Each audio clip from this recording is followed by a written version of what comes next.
Should more people be afraid of the afterlife? It's the question I'm going to ask in this video. The conclusion that I've come up with to answer that question is yes.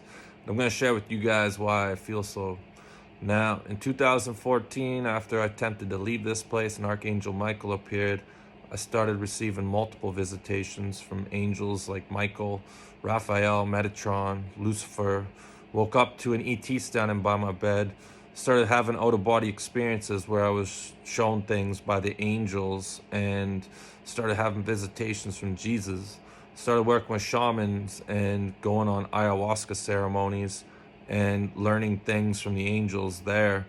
And the more I went on this healing journey, the more things I was shown, the more I started to look back at my old life. You know, when I was 19 to 35, I was in party mode, you know, getting blackout drunk a couple times a week and gambling on anything that moved. And I made a lot of friends that were on a similar path and even stepped it up a notch. And when I started to learn things about, like, you know, we go to a place that our heart, the frequency, the energy in our heart is a match to, I started thinking to myself, I was like, damn, man, like, a lot of my homies aren't going to a good place when they pass away. You know, I've always said that a lot of people on planet Earth are fake happy and living from a state of ignorance is bliss, simply because I see a lot of people that think this life's fantastic, but, you know, I look at some of my old boys and I'm just like, you know, if I could sit you down, put my hands on your shoulders and make you understand somehow that you're not going to be too happy where you go when you pass away. You know, a lot of these people I used to hang out with would probably shit their pants and start crying if they knew where they were going to go and what they had to do in order to prevent that. You know, the healing journey is one heck of a ride. And after 2014, when I tried to leave this place, I still didn't want to be here. And fighting that feeling has been something that's, you know, been an ongoing battle. But I was shown, you know, where I would go if I took that route, and so it was no longer an option for me.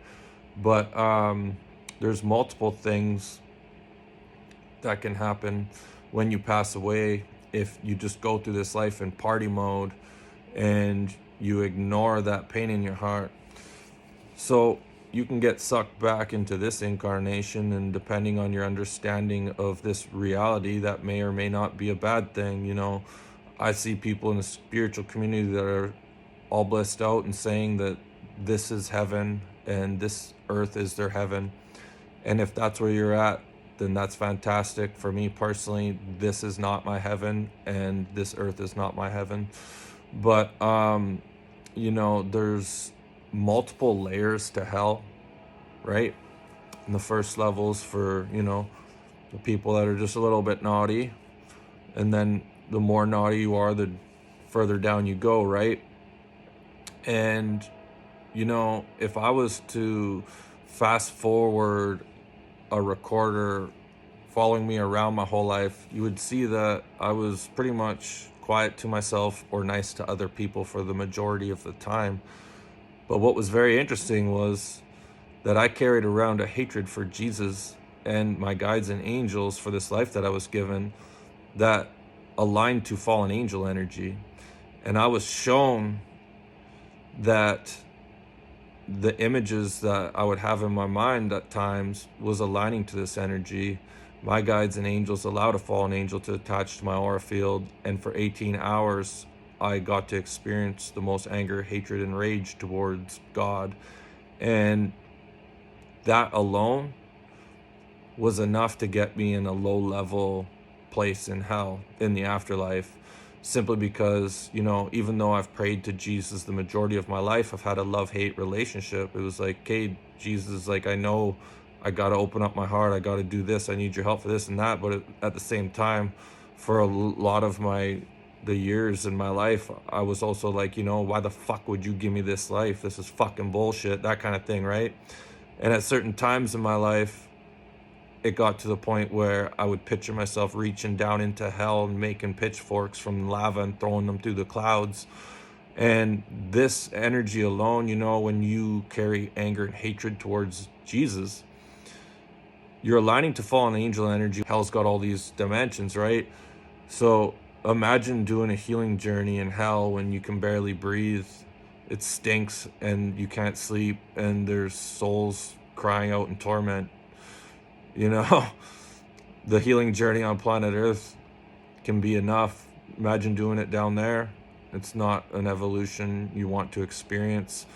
So if you're going through life in party mode, a good question to ask yourself would be, what pain in your heart are you trying to hide from and avoiding? A lot of people that I know from my past are carrying around a lot of trauma from the stuff their parents put them through. And unfortunately, without ever recognizing that and going within and dealing with that, healing from it, when you pass away carrying all that, it really weighs you down and has an effect on the options you have for the afterlife. So I've often thought a lot of people on this planet are fake happy, and if they knew about the reality of where they were going in the afterlife, you'd have to start that journey.